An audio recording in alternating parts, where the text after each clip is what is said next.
আসসালামু আলাইকুম এভরিওয়ান, কেমন আছেন সবাই? আশা করি ভালো আছেন। আলহামদুলিল্লাহ আমরাও ভালো আছি। নতুন একটি ভিডিও নিয়ে চলে এসেছি। আপনারা দেখতে পাচ্ছেন এখানে আমরা এসেছি কক্সবাজারে বঙ্গবন্ধু শেখ মুজিব সাফারি পার্কে। তো ভাবলাম আমরা যখন এসেছি আপনাদেরকেও সাথে নিয়ে আসি। তো আমাদের সাথেই থাকুন, দেখতে থাকুন আমরা কোথায় কোথায় গেলাম, কি দেখলাম আপনাদেরকেও দেখানোর চেষ্টা করেছি। এখানে আমরা সপরিবারে চলে এসেছি। আমার শাশুড়ি, আমার হাজব্যান্ড, ননদের হাজব্যান্ড এবং তাদের একমাত্র মেয়ে এবং আমাদের সবার খুবই আদরের অরিনকে ইতিমধ্যে আপনারা কিন্তু দেখে ফেলেছেন। আর যদি নাও দেখে থাকেন সমস্যা নেই, আমার ভিডিওর মাঝখানে অবশ্যই দেখে ফেলবেন ওকে। আর এখানে দেখতে পাচ্ছেন যে পুরো সাফারি পার্কের একটা ম্যাপ দেওয়া রয়েছে। আর আমরা ইতিমধ্যেই টিকিট কাউন্টার থেকে টিকিট সংগ্রহ করেছি। তো এবারে আমরা ভেতরে ঢুকবো।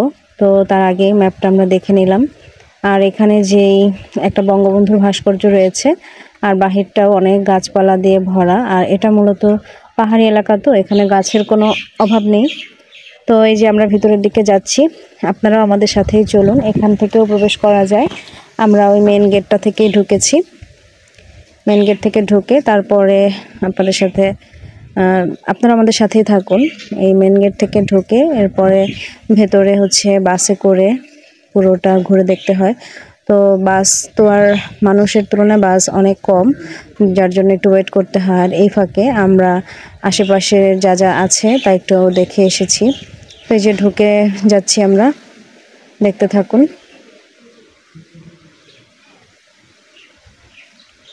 যে এখানে একটা ম্যাপ, বাহিরে যে ম্যাপটা দেয়া আছে সেটা ভেতরেও দেয়া আছে।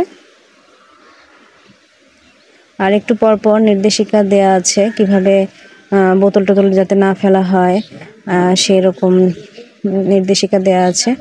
আর এখানে একটু পরপরই ডাস্টবিন দেয়া রয়েছে, যেটা আমার কাছে খুবই ভালো লেগেছে। তবে অত্যন্ত দুঃখজনক হলেও সত্য যে মানুষজন ডাস্টবিনের বাইরে ময়লাগুলো ফেলতে খুব বেশি স্বাচ্ছন্দ্য বোধ করে।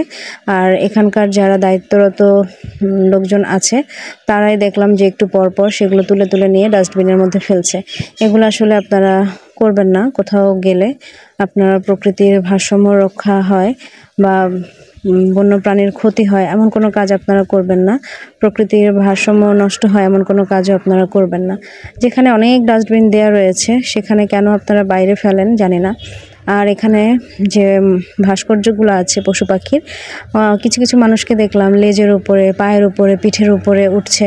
তো এগুলো করলেও কিন্তু দেখা যায় যে জিনিসগুলো ভেঙে যাবে। তো যেহেতু এগুলো বানানো হয়েছে আমাদের জন্যই, এর সৌন্দর্য রক্ষা করার দায়িত্বটাও কিন্তু আমাদের। তো যে আমরা ভেতরে ঢুকেছি, আশেপাশে একটু দেখছি, এরপর আমরা গাড়ি ঠিক করে তারপরে ঘুরবো। তো তার আগে আমরা কম বেশি এদিক সেদিক একটু ঘুরে আসতেছি।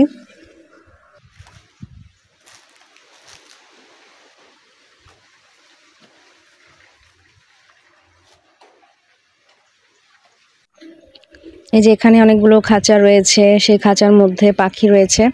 এখানে বাজরিগার পাখি রয়েছে।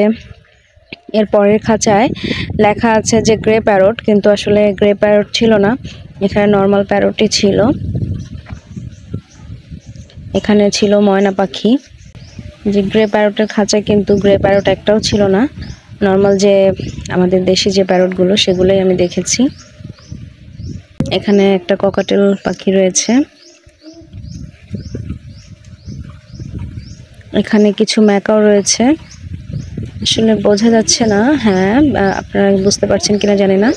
এখানে কিছু ম্যাকাও রয়েছে। এরপরে এই দিকে আরেকটা খাঁচা রয়েছে, সেখানে আছে কচ্ছপ। এই যে এখানেও যে কালো কালো যে পানির পাশ দিয়ে যে এগুলো দেখা যাচ্ছে ওগুলোই কিন্তু ছোট ছোট কচ্ছপ। আর এখানে রয়েছে বার্মিস পাইথন। তো এখানে দুইটা খাঁচা রয়েছে, এক একটার মধ্যে আর কি এক একটা করে সাপ রয়েছে। আর এখানে সাপটা কিন্তু ওই যে পানির মধ্যে দেখা যাচ্ছে, আপনারা কি দেখতে পাচ্ছেন কিনা? পানির মধ্যে ও মনে হয় ঘুমিয়ে আছে, নড়াচড়া করছে না। আমি তো প্রথমে দেখে ভেবেছিলাম যে মরে গেছে নাকি, পরে শুনলাম যে না, এরকমই নাকি থাকে। তো এখানে হলো সেই অজগর সাপ। আর এদিক দিয়ে একটু পাহাড়ের উপরের দিকে উঠতে হচ্ছে। এটা কিন্তু যারা হাঁটতে পারে তাদের জন্য আসবেন আর কি তারা। আর হাঁটতে না পারলে তখন যে গাড়িতে করে ঘুরবেন। কম বেশি সবাই গাড়িতে করে ঘোরে, কারণ পুরোটা দেখতে হলে গাড়িতে করেই ঘুরতে হবে, অনেক বড় এরিয়া নিয়ে তো তার জন্য। তো আমরা এখন একটু উপরের দিকে যাচ্ছি, যেহেতু আমাদের গাড়িটা একটু পরে আসবে, তো আমরা ভাবলাম যে যতটুকু পারি একটু হেঁটে হেঁটে দেখে আসি। তো এগুলো হচ্ছে বন মুরগি, দেখতে অনেকটা আমাদের দেশি মুরগির মতোই।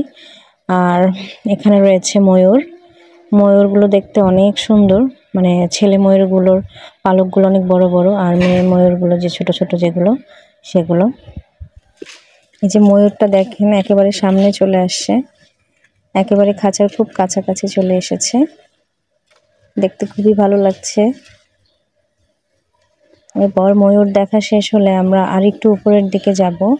এগুলো কিন্তু যখন আমরা গাড়ি দিয়ে ঘুরবো, মানে যারা গাড়ি দিয়ে ঘুরে তারা সবাই দেখে, তবে হেঁটে হেঁটে দেখার মজাটা আসলে একটু অন্যরকম, কারণ খুব কাছে যেয়ে দেখা যায়। এই যে এখন আমরা উপরের দিকে উঠেছি, এর মধ্যে আছে হরিণ, তো ওখানে অনেক ভিড়, এজন্য সামনে যাইনি, এখানে একটু বসেছি, প্রচণ্ড গরম ছিল তো। এবার আমরা যে গাড়িতে উঠেছি, উঠে এবার সেম জায়গা থেকে আমরা যাচ্ছি পাহাড়ের উপরে, যেখানে হরিণ ছিল সেখানে এসছি। ওই যে ভেতরে কিন্তু দেখা যাচ্ছে হরিণ, এক পাল হরিণ যে খাবার খাচ্ছে। এরপর আমরা চলে যাব আরও একটু সামনে, যেখানে কুমির থাকে। তো আমরা চলে এসেছি, আমরা মানে যেই জায়গায় যাচ্ছি ওখান থেকে নেমে নেমে ভিডিও করছি বা দেখছি। তো আমরা এই প্রান্ত থেকে নেমে ওই প্রান্ত পর্যন্ত যাব, আর এখানে অনেক কুমির রয়েছে, সেই কুমিরগুলো আমরা দেখব। তো জানি না কয়টা দেখা যায়, তবে আমরা আজকে একটা ইতিমধ্যে দেখে ফেলেছি। এই যে সামনে দেখতে পাচ্ছেন ওই যে একটা কুমির দেখা যাচ্ছে, ওটা কিন্তু রোদের মধ্যে এমনভাবে রয়েছে মনে হচ্ছে যেন একটা ভাস্কর্য, আসলে কিন্তু কুমির ঘুমিয়ে আছে। তো আমরা পুরো ব্রিজটা পার হয়ে ওই পাশে যাব, এর মধ্যে যদি আরও দেখা যায়। আমরা আসলে দিন 2টা কুমির দেখতে পেয়েছিলাম, কিন্তু এখানে নাকি অনেকগুলো কুমির রয়েছে। তো জায়গাটা খুব ভালো লেগেছে আমার কাছে, ব্রিজটা একেবারে, আর অনেক বড় জায়গা নিয়ে হচ্ছে কুমিরগুলো থাকে, আমার কাছে এটা খুবই ভালো লেগেছে। আর ওই যে দেখতে পাচ্ছেন আমরা ওই প্রান্ত থেকে এসেছি, আর এই প্রান্তে অলমোস্ট চলে এসেছি, নেমে যাব। ব্রিজটা খুবই সুন্দর লেগেছে আমার কাছে। এখান থেকে আমরা আরো একটু সামনের দিকে এগোচ্ছি, এরপরে আমরা কি দেখতে পাই চলুন দেখা যাক।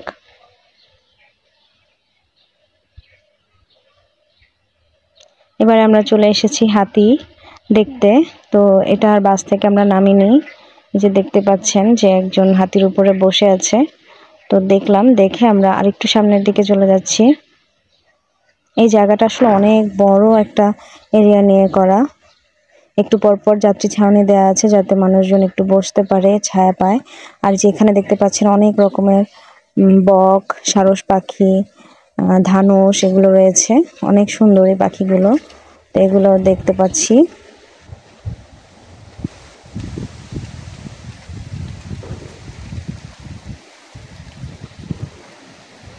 এবারে আমরা আরেকটু সামনের দিকে যাব, এই যে সামনের দিকে একটু এসেছি। এবারে আমরা বাস থেকে নেমে গিয়েছি আর একটু উপরের দিকে উঠছি, আর এর ওই পাশেই কিন্তু রয়েছে জলহস্তি। এবং আমাদের ভাগ্যটা খুবই ভালো যে আমরা যেদিন এসেছি সেদিন ওদেরকে একেবারে খাবার দেওয়ার মুহূর্তটা দেখতে পেরেছি। এই যে দেখতে পাচ্ছেন জলহস্তিগুলোকে খাবার দেওয়া হয়েছে মিষ্টি কুমড়া। এক একটা জলহস্তি কিন্তু অনেক বড়, অনেক বড় বলতে অনেক বড়। এক একটা জলহস্তি না হলেও 15 থেকে 20 ফিটের মতো লম্বা হবে, অনেক বড় বড় জলহস্তিগুলো। এক একটা মাথায় মনে হয় যে একটা গরুর অর্ধেক সমান, এত বড়। আসলে ক্যামেরাতে বোঝা যাচ্ছে না, তবে এগুলো অনেক বড় সাইজের।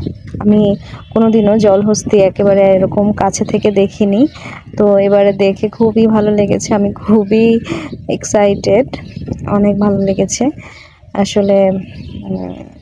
এটাই মনে হয় আমার সবথেকে বেশি ভালো লেগেছে ওদের খাওয়াটা দেখতে পেরে। এখানে অনেক মিষ্টি কুমড়া খেতে দিচ্ছিল ওদেরকে, আর ওদের খাবারের পাশে অনেকগুলো বানর ছিল, ওদের মুখ থেকে যে ছোট ছোট টুকরাগুলো পড়ছিল মিষ্টি কুমড়া, সেইগুলো নিয়ে ওরা দৌড়াচ্ছিল, ওরা আবার সেগুলো খাচ্ছিল। আমার কাছে এই জিনিসটা দেখতে খুবই মজা লেগেছিল। এবারে আমরা যাচ্ছি আরও সামনের দিকে। তো এই জায়গাগুলো আসলে অনেক বড় জায়গা নিয়ে, তো তাই দেখতে খুব ভালো লাগছিল। আর যেদিকে তাকাচ্ছিলাম এত এত সবুজ দেখে মানে চোখের যে কি শান্তি। এবার আমরা এসেছি একটা ওয়াচ টাওয়ারে, এটার উপর থেকে নাকি পুরোটাই খুব ভালোভাবে দেখা যায়। আমরাও এসেছি দেখার জন্য। তো আমরা ওয়াচ টাওয়ারে উঠছি, আর আমরা ওয়াচ টাওয়ারে পুরোপুরি ওঠার পর যে দৃশ্যটা দেখেছি সেটা আসলেই অনেক অনেক সুন্দর, একেবারে চোখটা জুড়িয়ে যাচ্ছে সবুজে। এখানে বান্দরবান জেলার অনেক কিছু অনেক দূর পর্যন্ত দেখা যায়। আমাদের যে ট্যুর গাইড সে বলল যে এখানে লামা উপজেলাটাও দেখা যাচ্ছে। আর এই যে দূরে দূরে ওয়াচ টাওয়ার, আর এই ওয়াচ টাওয়ার দিয়ে হচ্ছে দেখা যায় আর কি। তো আমরা এখানে জেব্রা দেখেছি, আপনারাও দেখেছেন নিশ্চয়ই, আপনাদেরকেও দেখালাম। তো জেব্রা দেখলাম, তারপরে জেব্রার এই জায়গাগুলো আমার খুব ভালো লেগেছে, মানে এতটা বিশাল জায়গা নিয়ে খোলাভাবে ওদেরকে রাখা হয়েছে, যেটা আমার কাছে খুবই ভালো লেগেছে। এই যে দেখতে পাচ্ছেন জেব্রা, এটা একটা কাছে ছিল, দূরের ওরা আসলে ঘাস খাচ্ছে, আর গরম তো তাই অনেকগুলো ছায়ার মধ্যে রয়েছে, তো বেশি দেখা যাচ্ছে না। এখানে নাকি অনেক জেব্রা অনেক আছে, জিরাফ আছে। তো এরপর আমরা চলে যাব নিচে, যদিও যেতেই মন যাচ্ছিল না, কিন্তু তারপরে যেতে হবে, কারণ এই জায়গাগুলো সবুজের মাঝে আসলে আসলেই মনটাও চিরসবুজ হয়ে যায়। তো আমরা এখন নেমে যাব বাঘের খাঁচার দিকে। তো চলুন আমরা এবার নিচে যাই, নিচে যেয়ে বাঘের কাছে যাই। তো চলে এসেছি আমরা বাঘের খাঁচার কাছে। এখানে এসে আমার সবচেয়ে দুঃখ লাগলো যে ব্যাপারটা নিয়ে, সেটা হলো এটা যেহেতু সাফারি পার্ক, বাঘগুলো এটা খোলামেলা জায়গাতেই থাকা উচিত ছিল। যদিও আমাদের বাসের যে গাইড ছিল আর কি, উনি বলেছে যে বাঘগুলো নাকি এর পরবর্তীতে কিছুদিনের মধ্যেই উন্মুক্তভাবে রাখা হবে। আর তার থেকেও বেশি খারাপ লেগেছে এই উপরে বোতলগুলোর জন্য। মানুষ কতটা আমরা অসভ্য জাতি, যেখানে যেখানে বলে না, যেখানেই রাত সেখানেই কাঠ, যেখানেই খাচ্ছে সেখানেই ফেলছে, এগুলো একেবারেই মানে খুবই খারাপ লেগেছে। আর এই যে দেখতে পাচ্ছেন সিংহ মামাও একা একা বসে আছে। তো এই জিনিসগুলো সবটাই ভালো লেগেছে, এদের কাছে এসে মনটা খারাপ হয়ে গেল, কারণ ওদের আর একটু ভালো পরিবেশে রাখা উচিত ছিল আমার মনে হয়। তো যাই হোক, এরপরে আমরা যাব ভাল্লুক দেখতে। তো এখানে ভাল্লুক রয়েছে, কালো ভাল্লুক। তো ভাল্লুক দেখার পরেই আমাদের মোটামুটি সাফারি পার্ক ভ্রমণ শেষ হয়েছে। তো আজ এ পর্যন্তই। আপনাদের কাছে কেমন লাগলো জানাবেন। আমার কাছে তো মোটামুটি ভালোই লেগেছে, তবে এর থেকে আমার কাছে ঢাকার গাজীপুরের যে সাফারি পার্ক সেটা আমার কাছে বেশি ভালো লেগেছে। তো ভালো থাকবেন সবাই, আমাদের জন্য দোয়া করবেন। আজ তাহলে এখানেই বিদায় নিচ্ছি। আল্লাহ হাফেজ, টেক কেয়ার, বাই বাই।